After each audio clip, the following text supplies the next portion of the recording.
Dr. Danny Kessler, an associate professor at Dongso University, operates at the intersection of wellness and global travel. Can true multicultural integration exist if the students involved don't share a baseline sense of belonging? In a divided classroom, different demographics actively resist merging. The tension is invisible to the syllabus, but the friction is constant. This structural graph maps a demographic split: 13 high-fluency international students sharing a space with 22 intermediate Korean students. This exact divide creates a structural delta. Standard teaching methods break down because the groups process information on entirely different linguistic and cultural wavelengths. When an environment is this asymmetric, pursuing harmony is a pedagogical flaw. To make the system work, we have to engineer friction. This chart maps two diverging pedagogical paths. One path designs the curriculum for classroom comfort. The other prepares students for the rigorous demands of the global workforce. Comfort pedagogy relies on segregated support and remedial translation to keep students at ease. Sheltering students from tension leads to catastrophic system failure against real-world multicultural demands. The alternative is a pedagogy of friction, relying on cognitive equalization and forcing functions to build capacity.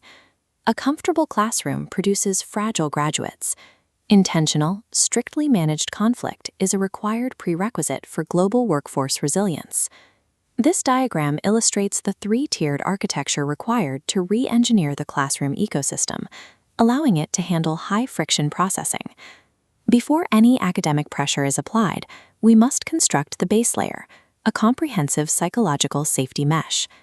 This graphic shows the initial classroom state. Applying friction to isolated, disconnected student nodes is dangerous. It causes the groups to fracture. By deploying Amy Edmondson's model of psychological safety as a structural stabilizer, the environment forces interconnectedness between these scattered clusters. Through enforced systematic rotations, the system guarantees 100% peer-to-peer connection among everyone in the room. Psychological safety is not about coddling. It is about building an infrastructural mesh strong enough to survive the engineered conflict that follows. The primary constraint preventing an asymmetric classroom from processing complex theory is linguistic drag.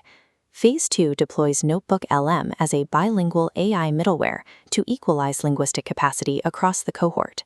The system processes distinct language data, Korean, English, Vietnamese, and Uzbek, and channels it simultaneously toward the core. This AI protocol produces an equalized data layer, removing the cognitive burden of translation from the individual student. Students operating at vastly different fluencies can now analyze the same complex academic theories at the same speed. In this architecture, AI is a load-bearing mechanism that synchronizes cognitive capacity across the entire classroom ecosystem. With the safety mesh secured and cognitive loads equalized, we introduce the midterm project. This diagram identifies the midterm as a forcing function, a mechanism designed to inject real-time cultural barriers. The assignment forces collaboration along specific geographic and cultural vectors, drawing students from Vietnam, Uzbekistan, and Korea into immediate contact. These international nodes bring the lived environments of their home countries into the space, creating practical communication hurdles. Reaching the friction threshold triggers a controlled stress test at the center of the safety mesh. The mixed teams must navigate these live linguistic and cultural tensions to survive the parameters of the assignment. The friction is intentionally engineered. It traps students in a collaborative space where applying theoretical knowledge is their only viable exit strategy. To solve this forcing function, the teams deploy specific cultural frameworks, specifically Hofstede's uncertainty avoidance and Hall's high and low context models. This interface demonstrates how those models function as live analytical tools. The students use them to decode their own team's real-time miscommunications. Friction is the generation of vital information. It replaces the pursuit of harmony as the classroom's primary objective. This graph plots the friction and resilience activation curve, allowing us to recategorize classroom struggle as active systems testing. We map the trajectory of the system load, starting from isolation and moving directly up through the engineered conflict of Phase B. By treating this failure as raw experimental data, conflict is permanently reframed as the primary material for experiential learning. The final output of this three-phase architecture is the transition into Phase C, experiential resilience.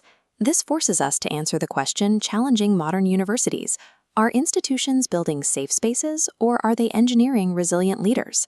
This longitudinal experiment is grounded in the high-density urban context of South Korea. Engineering classrooms to simulate the unforgiving friction of the global economy through institutional collaboration is the only way to achieve true wellness in a changing world.